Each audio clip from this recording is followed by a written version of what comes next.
Hello मित्रों, आज हम लोग पढ़ने वाले हैं क्लास 12th का पाठ 3 का जो कविता का पाठ 3 है। इसके ऑब्जेक्टिव क्वेश्चन हम लोग पढ़ रहे हैं और इससे पहले भी हम लोग 2 पाठों के ऑब्जेक्टिव क्वेश्चन देख चुके हैं। और उसके बाद आगे आज हम बात करते हैं तुलसी जो है उनके कविता पाठ के लिए गए हैं। यहाँ पर बात करते हैं, पहला क्वेश्चन है इसमें आपके सामने और एक बार इसका जवाब दीजिएगा। तो हम बात करते हैं यहाँ पर तुलसी का जन्म कब हुआ था। तो कब हुआ तुलसी का जन्म, तो आपको बताना है कि तुलसी का जन्म 1540 में, 1543 में, 1545 में, 1550 में। आपको 4 गो ऑप्शन दिया गया है। आप यहाँ पर जवाब दीजिए कौन सा हो सकता है। तो आपका जो सही जवाब होगा कितना होगा, 1543 ईस्वी में इनका जन्म हुआ था। आगे देखते हैं, अगला क्वेश्चन की ओर बढ़ते हैं हम लोग। देखिए 2 नंबर क्वेश्चन दिया है और 2 नंबर क्वेश्चन की ओर देखते हैं कि तुलसीदास का जन्म किस प्रदेश में हुआ था। तुलसीदास का जो जन्म हुआ था, आपके साथ ऑप्शन है यहाँ पर हिमाचल प्रदेश, आंध्र प्रदेश, उत्तर प्रदेश और मध्य प्रदेश। तो जो उनका जन्म हुआ था तुलसीदास का, वो कितना में, तो उत्तर प्रदेश में उनका जन्म हुआ था। ये बात आगे चलते हैं। यहाँ पर देखिए आपका 3 नंबर क्वेश्चन इसमें दिया गया है और 3 नंबर एक बार पढ़िए क्वेश्चन का बोल रहा है। यहाँ पर आपको बात करते हैं यहाँ पर कि काशी में कितने वर्षों तक रहकर तुलसी ने अपना शिक्षा प्राप्त किए थे। यहाँ पर तुलसी कितने वर्ष तक यहाँ पर अपना प्राप्त किए थे, ये बात आपको बताना है कि कितना वर्ष तक वहाँ पर काशी में रहकर इन्होंने 10 वर्षों तक, 15 वर्षों तक, 20 वर्षों तक और 25 वर्षों तक। तो आपका 3 नंबर का जो जवाब होगा वह 10 वर्षों तक होगा। 10 वर्षों तक रहकर वहाँ पर अपना शिक्षा ग्रहण किए थे। आगे देखते हैं। आगे अगला क्वेश्चन है, थोड़ा सा यहाँ पर देखिएगा कि रामचरितमानस किसकी रचना है। रामचरितमानस किसकी रचना है, 4 नंबर क्वेश्चन में यहाँ पर बात करते हैं हम लोग। 4 नंबर ऑप्शन दिया गया है यहाँ पर, देखिए कुछ इस तरफ से ऑप्शन है। तो ऑप्शन एक बार देखेंगे यहाँ पर। तो ऑप्शन दिया है तुलसीदास, सूरदास, तुलसीदास, कबीरदास और नाभादास। तो जो आपका आंसर होगा 4 नंबर का वह तुलसीदास हैं। रामचरितमानस के लेखक तुलसीदास हैं। अगला है 5 नंबर क्वेश्चन कि तुलसीदास किस शाखा के कवि हैं। तुलसीदास किस शाखा के कवि हैं। तो आपको ऑप्शन दिया है राम मार्गी शाखा, कृष्ण मार्गी शाखा और प्रेम मार्गी शाखा, ज्ञान मार्गी शाखा। तो जो 5 नंबर क्वेश्चन का आंसर होगा राम मार्गी शाखा का कवि हैं। कौन है, तो तुलसीदास। राम मार्गी शाखा के कवि हैं तुलसीदास। अगला देखते हैं हम लोग, आपका क्वेश्चन नंबर 6 है और 6 में देखें। देखिए दूसरे पद में तुलसीदास ने अपना परिचय किस रूप में दिया है। अब बात करते हैं 6 नंबर में, निर्बल के रूप में दिया है, दाता के रूप में दिया है, भिखारी के रूप में दिया है, इनमें कोई नहीं। आपको 4 गो ऑप्शन दिया है, तो इसमें आप बता सकते हैं कि 6 नंबर का जो आंसर होगा भिखारी के रूप में दिए हैं। कौन, तुलसीदास। अगला क्वेश्चन, अभी तक हमारे चैनल को सब्सक्राइब नहीं किए हैं तो एक बार कर लीजिएगा प्लीज़, क्योंकि आगे हम लोग इसी तरह के वीडियो डालते रहेंगे और आपको एग्जाम के लिए बहुत ज़रूरी है ऑब्जेक्टिव क्वेश्चन। और एक बार लाइक कर दीजिएगा और शेयर भी कर दीजिएगा। आगे चलते हैं हम लोग अगला क्वेश्चन की ओर देखते हैं। यहाँ पर 7 नंबर क्वेश्चन है कि तुलसीदास को किस चीज़ की भूख है। तुलसीदास को किस चीज़ की भूख है, यश की, भक्ति की, धन की, इनमें कोई नहीं। तो बताइए इनकी भूख किनकी थी। तो 7 नंबर के जो क्वेश्चन आपका होगा, यहाँ पर वह भक्ति के भूखे थे। किसके, तो भक्ति के भूखे थे। ये बात को ध्यान दीजिए। आगे है क्वेश्चन है आपको अगला क्वेश्चन यहाँ पर कि तुलसीदास के पठित पद किस भाषा में है, मैथिली, ब्रज, खड़ी बोली, अवधी। तो जो 8 नंबर का आंसर होगा आप बताइए एक बार कौन सा होगा, तो अवधी होगा। कौन सा होगा, अवधी। चलिए देखते हैं 9 नंबर क्वेश्चन की ओर। फटाफट कर लेंगे हम लोग क्वेश्चन, क्योंकि यहाँ पर रिवीजन के तौर पर हम बात कर रहे हैं। यहाँ पर देखिए अगला क्वेश्चन है 9 नंबर, और 9 नंबर क्वेश्चन का जवाब देखेंगे। तुलसीदास ने प्रथम पद में किसकी प्रस्तुति की है? गणेश जी की, भगवान शिव की, सीता की, और इनमें कोई नहीं। तो आपका 9 नंबर का जो आंसर होगा वो आपका सीता का किए हैं। किसके? सीता के। आगे देखते हैं अगला कि तुलसीदास ने दास के दोनों पदों में किस रस की व्यंजना हुई है? देखिए वात्सल्य रस, भक्ति रस, रौद्र रस, श्रृंगार रस। आपको 4 गो ऑप्शन दिया गया है, तो 10 नंबर में आप बता सकते हैं कौन सा आंसर होगा। तो उसमें भक्ति रस की बात की गई है। किसकी? भक्ति रस की बात की गई है। अगला है 11 नंबर क्वेश्चन की बात करते हैं हम लोग।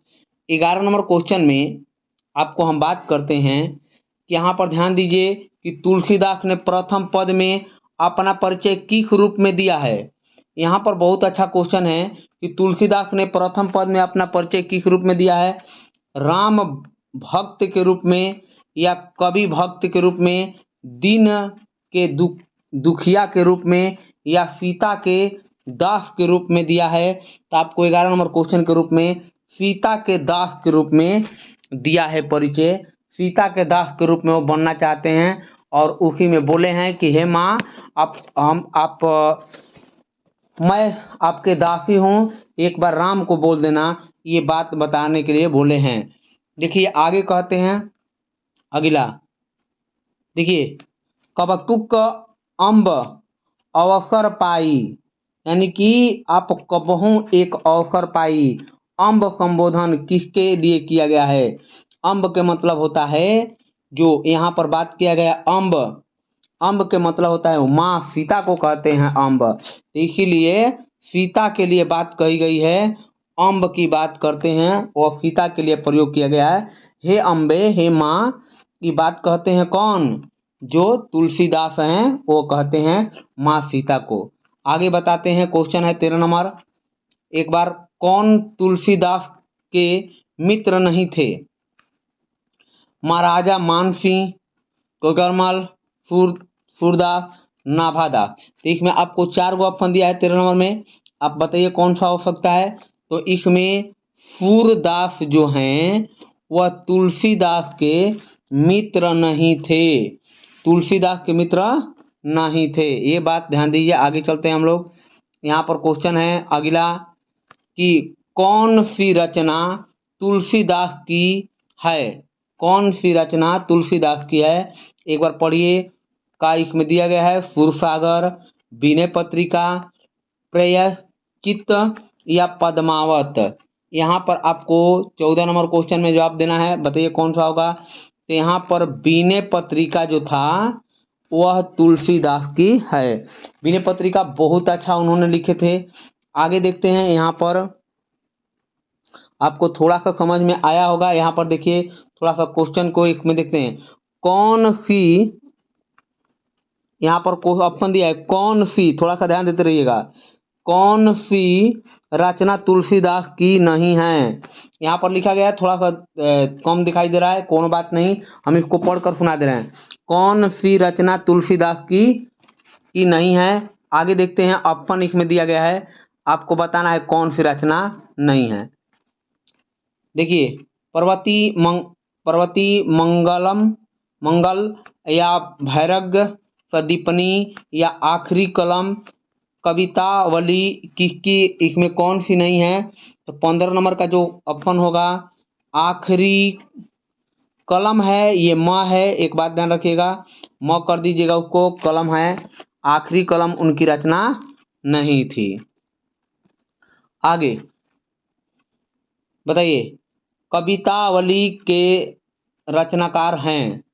तो कवितावली के रचनाकार है, ऑप्शन दिया गया है यहाँ पर जयसी, तुलसीदास, कबीरदास, सूरदास। यहाँ पर आपको 16 नंबर क्वेश्चन का जवाब देना है। तो इसमें कौन से थे? तुलसीदास थे।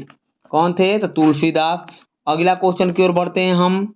देखिए यहाँ पर आपको क्वेश्चन 17 नंबर दिया है, एक बार पढ़िए।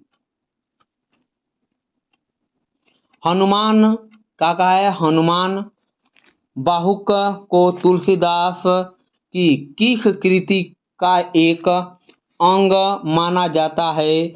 यहाँ पर आपको बताना है जनकी मंगल के, कवितावली के, गीतावली के, यहाँ पर कृष्ण गीतावली। यहाँ पर 4 गो ऑप्शन दिया गया था 17 में, आप एक बार देखिए।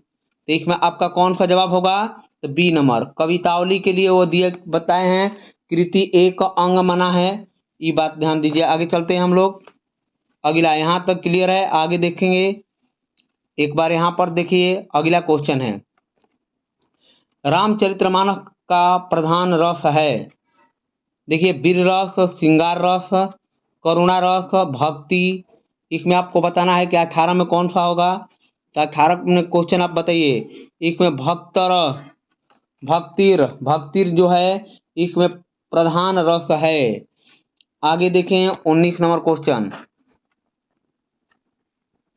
यहाँ पर निम्नलिखित में रामचरितमानस क्या है। गीता काव्य है, गथा है, महाकाव्य है, खंड काव्य है। यहाँ पर देखिए आपको बताना है 19 नंबर में, तो 19 नंबर महाकाव्य के बात किया गया है। कोई का, तो महाकाव्य के बात करते हैं वो कौन, तो तुलसीदास कहते हैं रामचरित्र एक महाकाव्य के रूप में कहे हैं। आगे देखें 20 नंबर, इनमें से कौन सी रचना तुलसीदास की नहीं है। इनमें कौन सी रचना तुलसीदास की नहीं है, कवितावली, भैरव, रामायण या गीतावली, राधा प्रस्तुत, इसमें कौन सा नहीं है। तो आपको 20 नंबर का जो जवाब होगा, राधा स्तुति नहीं है, राधा स्तुति। आगे देखें 21 नंबर क्वेश्चन, 21 नंबर में बताइए कौन सा हो सकता है। आपको दिया गया है मानस, मानस के मतलब रामचरित्र मानस के रचना समय क्या है, रचना के समय क्या है। देखिए संवत 1631, संवत 1622, संवत 1480, संवत 1632। इसमें 4 गो ऑप्शन दिया है, आप बता सकते हैं कौन सा हो सकता है। तो यहाँ पर ए ऑप्शन होगा, कौन सा होगा, संवत 1631 होगा, ये बात ध्यान दीजिए। आगे चलते हैं, बताइए रामचरितमानस की भाषा है, रामचरितमानस की भाषा है। 22 नंबर क्वेश्चन देखते हैं दोस्तों, आप बताइए यहाँ पर मैथिली है, संस्कृत है, अवधी है, ब्रज भाषा है। आपको बताना है, तो इसमें आपका अवधी भाषा है। कौन सी भाषा है, तो अवधी। कौन सी भाषा कहते हैं हम लोग, अवधी की बात करते हैं, रामचरित्र की भाषा है। आगे देखिए विनय पत्रिका की भाषा है। अब देखिए विनय पत्रिका एक प्रकार के उनकी जो तुलसीदास हैं उनकी लिखे हैं काव्य में, तो वहाँ पर अवधि था उनका, या अंतर्वेदी, या जिसको ब्रज भाषा के नाम से जानते हैं मैथिली या अंगिका, यहाँ पर आपको बताना है। तो उनको ब्रज भाषा में विनय पत्रिका को लिखे थे, ये बात। आगे चलते हैं, आगे चल देखते रहिए। यहाँ पर 24 नंबर क्वेश्चन, तुलसीदास का जन्म कब हुआ था। अब तुलसीदास का जन्म कहाँ हुआ, कहाँ हुआ था। तो तुलसीदास का जन्म आप बताइए, राजापुर वंदा उत्तर प्रदेश में हुआ था या अयोध्या में हुआ था। अयोध्या यहाँ पर ऑप्शन दिया है। देखिए हाजीपुर या प्रयाग, आपको आंसर देना 24 में। तो आपका यहाँ पर आपको ऑप्शन नंबर ए होगा, ऑप्शन नंबर ए होगा। यहाँ पर राजापुर वंदा उत्तर प्रदेश में इनका जन्म हुआ था। आगे तुलसीदास का मूल नाम क्या है। देखिए तुलसीदास का अब जो बचपन का नाम की बात करते हैं, तो बम भोला, राम बोला, हरि बोला, इनमें कोई नहीं। तो आप बताइए कि इसमें कौन सा हो सकता है। तो ऑप्शन आपको बताना है कौन सा हो सकता है। तो 25 नंबर के राम बोला उनका बचपन का नाम था। आगे आगे हम बात करते हैं, यहाँ पर आपका क्वेश्चन कौन सा होगा। तो यहाँ पर 26 नंबर क्वेश्चन की बात करते हैं। और 26 नंबर क्वेश्चन एक बार पढ़िए। यहाँ पर दिया तुलसीदास के शिक्षा गुरु थे। तो तुलसीदास के शिक्षा गुरु कौन थे? तो आपको ऑप्शन देना है नरहरिदास या रविदास या शेख सनातन या मधुसूदन सरस्वती। आपको 4 गो ऑप्शन यहाँ पर दिया गया है। तो आप बताइए 26 नंबर को क्या होगा? तो यहाँ पर उनके जो गुरु थे, तुलसीदास के शिक्षा गुरु जो थे, वो आपके शेष सनातन उनके शिक्षा गुरु थे। आपको 27 नंबर क्वेश्चन का जवाब देना है। इनमें से कौन सी रचना तुलसीदास की है? देखिए, लग्र पत्रिका या प्राणिक पत्रिका, सीता स्वयंवर या विनय पत्रिका। तो आप देखते देखते आंसर बता सकते हैं। 27 नंबर का आप जिक्र भी कर चुके हैं। विनय पत्रिका किन की रचना है? तो तुलसीदास की है। आगे देखें, अगला क्वेश्चन है आपको 28 नंबर। और 28 नंबर, कौन सी कृति तुलसीदास की रचित है? उत्तर रामचरितम और रामायण, रामचरितमानस, या यहाँ पर बात करते हैं खजनयन। यहाँ पर देखिए आसानी से बता सकते हैं क्योंकि इसका जिक्र हो चुका है पहले भी। तो रामचरितमानस के लेखक तुलसीदास हैं। ये बात आगे चलते हैं, फेमस क्वेश्चन बन जाता है यहाँ पर। और आपको यहाँ पर ध्यान रखने की बात है, कौन सी कृति तुलसीदास द्वारा रचित नहीं है? आप बताइए कि तुलसीदास द्वारा रचित नहीं है। 29 में बात करते हैं, जो पंचवकी है, पंचवकी उसके वो नहीं रचे हैं। यहाँ पर ध्यान रखिए। आगे चलते हैं हम लोग। यहाँ पर 30 नंबर क्वेश्चन की बात करते हैं। देखिए ध्यान दीजिए, 30 नंबर क्वेश्चन है, आपको बताना है पाठ्य पुस्तक में संकलित तुलसी के पद तुलसीदास की किस कृति से लिए गए हैं? तो आपको बताना है दोहावली से या राम लला नहच्छ से या कवि देखिए कवितावली से या विनय के पद से लिया गया है। तो आपको 30 नंबर का बताना है, जो विनय के पद हैं उनके क्या किया गया है? ये लिया गया है, विनय के पद से लिया गया है इनको, जो प्रस्तुत है कविता। यहाँ पर बात करते हैं, तुलसीदास किस काल के कवि थे? 31 नंबर में बात करते हैं। तो तुलसीदास किस काल के कवि थे? आदि काल के, रीति काल के और आधुनिक काल या भक्ति काल के बात करते हैं। 31 में बताना है आपको कि कौन सा हो सकता है? तो भक्ति काल के कवि थे। किस काल के? तो भक्ति काल। आगे अंतिम क्वेश्चन बचा हुआ है दोस्तों, और अंतिम क्वेश्चन यहाँ पर देखेंगे कि यहाँ पर कवितावली के रचनाकार हैं। तो कवितावली के रचनाकार जैसी तुलसीदास, कबीर या सूरदास। तो आपको बताना है यहाँ पर जो तुलसीदास हैं। कवितावली के रचनाकार तुलसीदास। यहाँ तक हम लोग देखें, एक जो तुलसीदास पाठ है उसको कंप्लीट देखें और आगे सेशन को शेयर करते रहिएगा। थैंक यू, मिलते हैं नेक्स्ट क्लासों में।